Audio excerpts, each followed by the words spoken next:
जय श्री कृष्णा। आज हम समझेंगे श्रीमद् भगवद गीता के 6ठे अध्याय का 43वां श्लोक। यहाँ पर भगवान श्री कृष्ण अर्जुन से कहते हैं, तत्र तम बुद्धि संयोगम लभते पौर्व देहिकम यतते चौ ततो भूयः समसिद्धौ कुरु नंदना। इस श्लोक का सबसे पहला शब्द है तत्र, और तत्र का मतलब होता है वहां।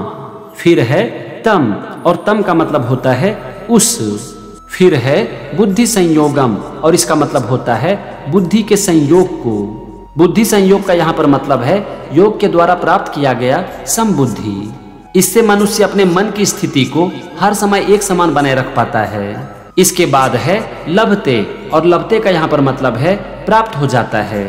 फिर है पौर्व देहिकम, और इसका मतलब होता है पहले शरीर में संग्रह किए हुए, मतलब कि पुनर्जन्म में प्राप्त किया हुआ।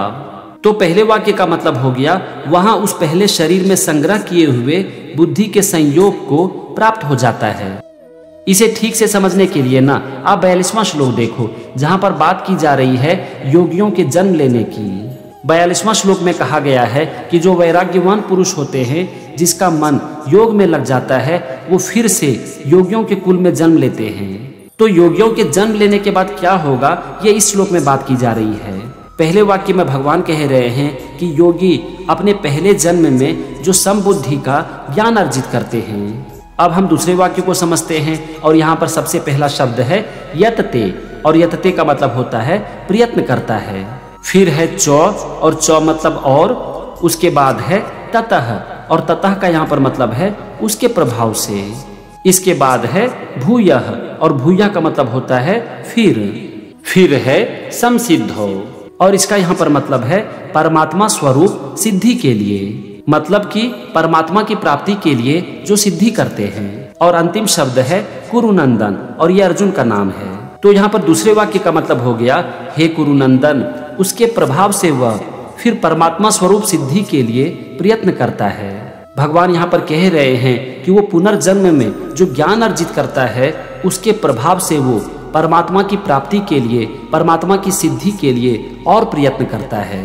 ये था श्लोक के एक एक शब्द का मतलब और दोनों वाक्य का मतलब। चलो अब हम समझते हैं पूरे श्लोक का मतलब। भगवान यहाँ पर कह रहे हैं कि हे कुरुनंदन, योगी अपने पुनर्जन्म में समबुद्धि का जो ज्ञान अर्जित करते हैं, उसके प्रभाव से वो परमात्मा की प्राप्ति के लिए, परमात्मा की सिद्धि के लिए और प्रयत्न करते हैं।